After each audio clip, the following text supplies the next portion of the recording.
Hi. I got this from a seminar I took here. It's called Breasts.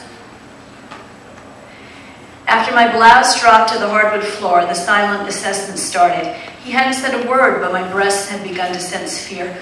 My breasts were wolverines. They snarled at the one who scoffed them. What I had was better than a poem. What I had was the truth finally from a man who always lied. He hooted loudly after I warned him, and he said that my breasts were sweet wrens or perky toads. I gave him one last chance, reared back, gasping, wolverines.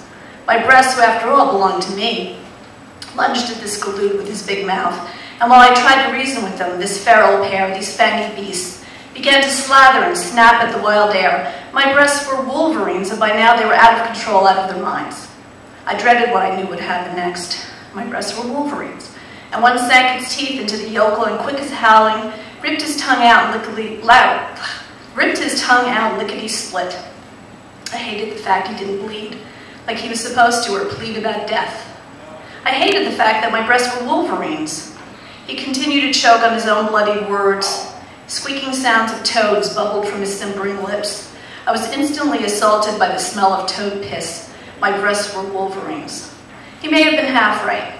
The other wolverine breast began to cower and yip from the violent nature of her twin. We watched it shiver and harden her rabid heart. She began to sink into a veiny leaf lily. Perhaps she was a frog or wanted to be, but she was definitely not dreaming about toads. My breasts were wolverines. I, if anyone, should know the ravenous intention. All this esoteric beauty started to leave the page and scramble to the hardwood floor. This was no longer the beginnings of a poem or the unraveling of a relationship. My breasts were wolverines.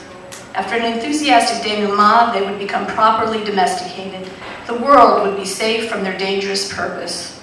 I looked down at my wolverine breasts.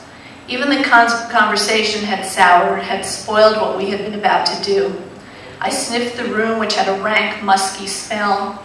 I sniffed the coppery breath of my injured paramour. I fell to my knees and prayed to the medicine gods for another 20 years. My love eyed me with suspicion. I announced I was going to keep them both. Thank you.